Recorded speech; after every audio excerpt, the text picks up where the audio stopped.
ঈদ মুবারক, ঈদ মুবারক। আজকে বাবা মেয়ের ঈদের দিনের কিছু সুন্দর মুহূর্ত আপনাদের সাথে শেয়ার করার জন্য চলে এসেছি। হ্যালো এভরিওয়ান, আসসালামু আলাইকুম। আমি শিখা চলে এসেছি আমাদের গল্প পেজ থেকে নতুন আরও একটি ব্লগ নিয়ে। সবাই কেমন আছেন অবশ্যই কমেন্ট করে জানিয়ে দিবেন। আজকে ঈদের দিন রিয়ানার বাবা সকাল সকাল উঠেই রেডি হয়ে নিচ্ছে, সে ঈদগাহ মাঠে যাবে নামাজ পড়ার জন্য। তো আমি ওকে বলছিলাম তুমি রেডি হয়ে টেবিলে যেয়ে বসো, আমি তোমার জন্য নুডলস এবং সেমাই নিয়ে আসি। এবং আমাদের এইখানে নামাজ পড়তে যাওয়ার আগে আমি নুডলস এবং সেমাই ওকে সবসময় খাইয়ে তারপর পাঠাই নামাজে। এবং রিয়ানার বাবা সেমাই নুডলস খাওয়ার পর সে নামাজের উদ্দেশ্যে বেরিয়ে পড়লো। এবার আমি রিয়ানাকে রেডি করানোর জন্য রিয়ানার জামা বের করে রেখেছি। রিয়ানার এই সুন্দর জামাটি রিয়ানার ফুপি কিনে দিয়েছে এবং চশমা সেট, সাথে মালা, ব্রেসলেট এগুলো ওর জামার সাথে ম্যাচিং করে বের করে নিলাম। এবং ওর জুতো ওর দাদু কিনে দিয়েছে এবার ঈদের জন্য।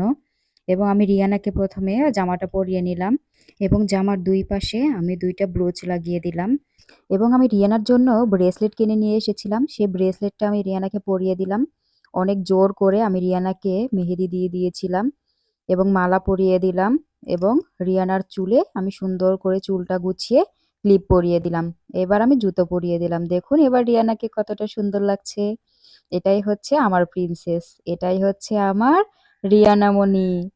আমার রিয়ানা মণিকে কেমন লাগছে অবশ্যই আপনারা কমেন্ট করে জানিয়ে দিবেন।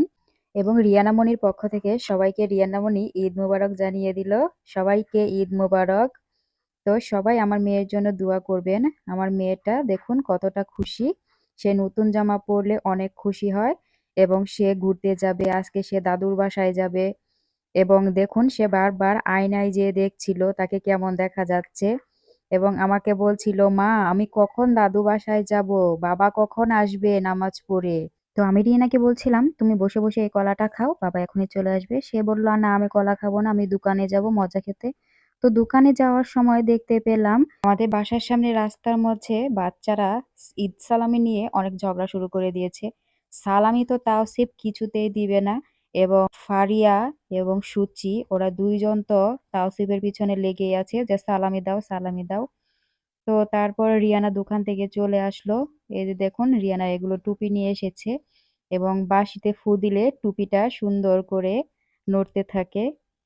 তো রিয়ানা এই বাঁশিটা কিনে নিয়ে আসার পর সমানে শুধু এই পু পু করে বাঁশি বাজাচ্ছিল এবং সে অনেক খুশি বাঁশিটা পেয়ে।